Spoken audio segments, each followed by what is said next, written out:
ನಮಸ್ಕಾರ ವೀಕ್ಷಕರೇ, the federal ಕರ್ನಾಟಕಕ್ಕೆ ಸ್ವಾಗತ. ನಾನು ವಿಜಯ್ ಜೊನ್ನಳ್ಳಿ. ಸಾರಿಗೆ ನೌಕರರ ಮುಷ್ಕರ ಇದೇ 20ನೇ ತಾರೀಕು ನಿಗದಿ ಆಗಿರುವಂಥದ್ದು.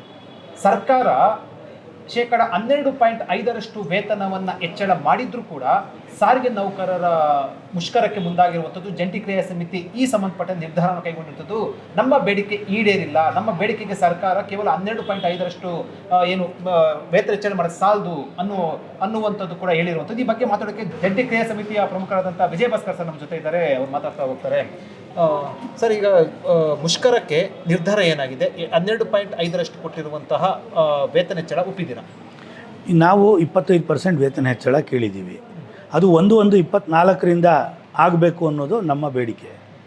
ಆದರೆ ಸರ್ಕಾರ ಈ ಹಿಂದೆ 18/2/2026 ಏನು ಆದೇಶ ಹೊರಡಿಸಿದ್ರು ಅದರಲ್ಲಿ ಅವ್ರು ಹೇಳಿಬಿಟ್ಟಿದ್ದಾರೆ 1/4/25ರಿಂದ ವೇತನ ಹೆಚ್ಚಳನ ಸಂಘಟನೆಗಳ ಜೊತೆ ನೀವು ಮಾತಾಡಿರಿ ಅಂಥೇಳಿ ಆ ಪರ್ಸೆಂಟೇಜ್ ಮಾತಾಡೋಕ್ಕೆ ಮಾತ್ರ ಅದಕ್ಕೆ ಅವಕಾಶ ಕೊಟ್ಟಿದ್ದರು.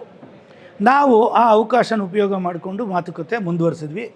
ಸರ್ಕಾರದ ಜೊತೆಯಲ್ಲಿ ನಾವು ಒಂದು ಸಂವಾದದ ಮೂಲಕ ನಮ್ಮ ಸಮಸ್ಯೆಗಳನ್ನ ಅವ್ರಿಗೆ ಮನವರಿಕೆ ಮಾಡಿಕೊಡ್ಬೋದು ಅನ್ನುವಂಥ ಪ್ರಯತ್ನ ಮಾಡಿದ್ವಿ.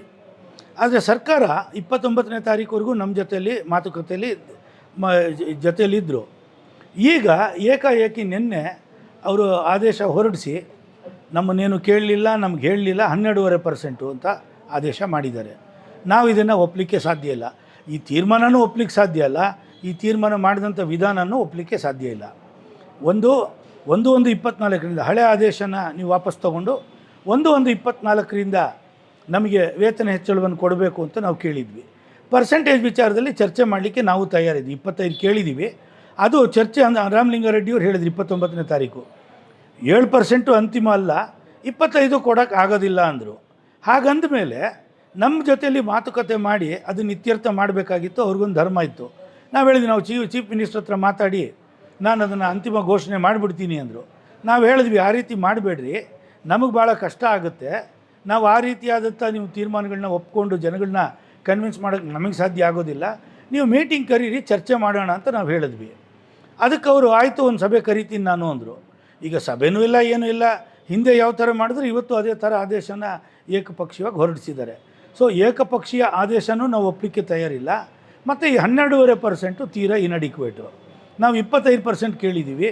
ಸರ್ಕಾರಿ ನೌಕರರಿಗೆ 4 ವರ್ಷ ಮೊದಲೇ ಪೇ ಕಮಿಷನನ್ನು 10 ವರ್ಷದ ಅವಧಿಯನ್ನು ಸಿದ್ದರಾಮಯ್ಯನವರು 2017ರಲ್ಲಿ 10 ವರ್ಷದ ಒಂದು ಪೇ ಕಮಿಷನನ್ನು 6ನೇ ವೇತನ ಆಯೋಗನ ತೀರ್ಮಾನ ಮಾಡಿದರು.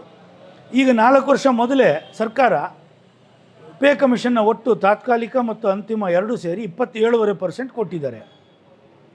ಸಾರಿಗೆ ನೌಕರರಿಗೆ 25 ಕೇಳಿದ್ರೆ ಒಂದು 2% ಕಮ್ಮಿ ಮಾಡಿ 22-23 ಕೊಡ್ತಾರೆ ಅಂತ ನಾವು ಅಂದ್ಕೊಂಡಿದ್ರೆ ಅವರು ಏಕಾಏಕಿ 12.5% ಅವರು ಘೋಷಣೆ ಮಾಡಿದ್ದಾರೆ.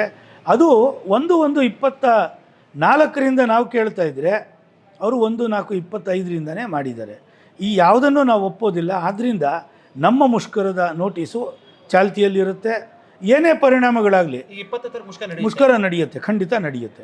ಒಂದು ವಿಜಯ ಭಾಸ್ಕರ್ ಸರ್, 25 ಮುಷ್ಕರ ನೀವು ಕರೆ ಕೊಟ್ಟಿದ್ದೀರಾ. ಈ ಹಿಂದಿನ ಮುಷ್ಕರಗಳು ಕೂಡ ಆಗಿದ್ದಾವೆ. ಆದಂಥ ಸಂದರ್ಭದಲ್ಲಿ ಹೈಕೋರ್ಟ್ನಿಂದ PL ಹಾಕಿದ್ರು, ನೋಟಿಸನ್ನು ಬಂತು. ಅದಾದ ನಂತರ ಮುಷ್ಕರ ವಾಪಸ್ ಎತ್ಕೊಂಡ್ರಿ, ಮಾಜಾರಿ ಇವೆಲ್ಲ ಕೂಡ ಇರುವಂಥದ್ದು. ಈ ಬಾರಿ ಏನು ಹೇಳ್ತೀರಿ? ಇದೇ ರೀತಿ ಕಳೆದ ಬಾರಿ ಮುಷ್ಕರ ಆದ ರೀತಿಯಲ್ಲಿ ಆಗುತ್ತಾ? ಈ ಬಾರಿ ಮುಷ್ಕರ ಯಾವ ರೀತಿ ಇರುತ್ತೆ ಸರ್? ಈ ಬಾರಿ ನಾವು 2 ಥರದ ಒಂದು ತಡೆ ಬರ್ಬೋದು ನಮಗೆ ಅಂತ ನಾವು ನಿರೀಕ್ಷೆ ಮಾಡಿದ್ದೀವಿ. ಅದು ಸಾಧ್ಯ ಇದೆ. ಒಂದು, ಮ್ಯಾನೇಜ್ಮೆಂಟು ತೀವ್ರವಾಗಿ ಕೆಲಸಗಾರರ ಮೇಲೆ ಶಿಸ್ತು ಕ್ರಮದ ಹೆಸರಿನಲ್ಲಿ ಅವ್ರ ಮೇಲೆ ದಬ್ಬಾಳಿಕೆ ಮಾಡಿ ಕೆಲಸಗಾರರ ಒಂದು ನೈತಿಕ ಸ್ಥೈರ್ಯನ ಕುಗ್ಗಿಸೋಂಥ ಪ್ರಯತ್ನ ಮಾಡ್ಬೋದು. ಈಗಾಗಲೇ ಒಂದು ವೇಳೆ ಈ ರೀತಿಯಾದಂಥ ದಬ್ಬಾಳಿಕೆಗೆ ನೌಕರರು ಮಣಿದ್ರೆ ಇದು ಆಗಲೇ 15 ತಿಂಗಳು ಮುಂದೆ ತಳ್ಳಿಬಿಟ್ಟಿದ್ದಾರೆ. 1/4/25ರಿಂದ 4 ವರ್ಷ ಅಂತ ಘೋಷಣೆ ಮಾಡಿದ್ದಾರೆ.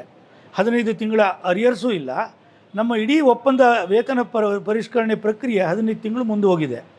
ಮತ್ತೀಗ ಕ್ರಮೇಣ ಅರಿಯರ್ಸೇ ಕೊಡದೇ ನಮ್ಮ ಒಪ್ಪಂದಗಳನ್ನ ವೇತನ ಪರಿಷ್ಕರಣೆ ಮಾಡುವಂಥ ಪರಿಪಾಠನ ಈ ಸರ್ಕಾರ ಇವತ್ತೇನಾದರೂ ನಾವು ಈ ಹೋರಾಟದಲ್ಲಿ ಹಿಂಜರಿದ್ರೆ ಅಂಥ ಒಂದು ಅಪಾಯ ಬರುತ್ತೆ. ಅದರಿಂದ ಸಾರಿಗೆ ನೌಕರರು ಯಾರೂ ಕೂಡ ಆ ರೀತಿಯಾಗಿ ದಬ್ಬಾಳಿಕೆಗೆ, ಚಾರ್ಜ್ ಶೀಟ್ಗೆ, ಸಸ್ಪೆಂಡ್ಗೆಲ್ಲ ಖಂಡಿತ ಹೆದರಲ್ಲ.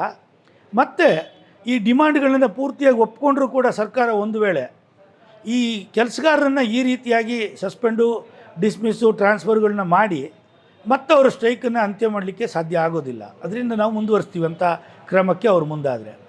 ಮತ್ತು ಎರಡನೇದು PIL. ಈಗ ಹೈಕೋರ್ಟು ಕೂಡ ಕಳೆದ ಬಾರಿ PIL ಆದಾಗ ನಾವು ಗೌರವ ಕೊಟ್ಟು ವಾಪಸ್ ತೊಗೊಂಡ್ವಿ.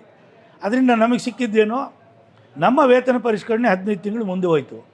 ಸೊ ಅದರಿಂದ ನಾವು ಹೈಕೋರ್ಟ್ ಅಕಸ್ಮಾತ್ ಏನಾದ್ರು ಈ ಬಾರಿ ಆದೇಶ ಕೊಟ್ಟರೆ ನಾವು ಹೈಕೋರ್ಟ್ ಮುಂದೆ ಸಿಂಪಲಾಗಿ ನಿವೇದನೆ ಮಾಡ್ಕೊಂಡ್ಬಿಡ್ತೀವಿ, ನೀವು ನಮ್ಗೆ ಯಾವ ಶಿಕ್ಷೆ ಕೊಟ್ಟರು ಸರಿ ಅನುಭವಿಸ್ತೀವಿ, ಮುಷ್ಕರ ಬಿಟ್ಟರೆ ನಮಗೆ ಬೇರೆ ದಾರಿ ಇಲ್ಲ ಅಂತ ಹೇಳಿ ನಾವು ಹೈಕೋರ್ಟ್ಗೂ ಕೂಡ ಮನವರಿಕೆ ಮಾಡಿಕೊಡ್ತೀವಿ.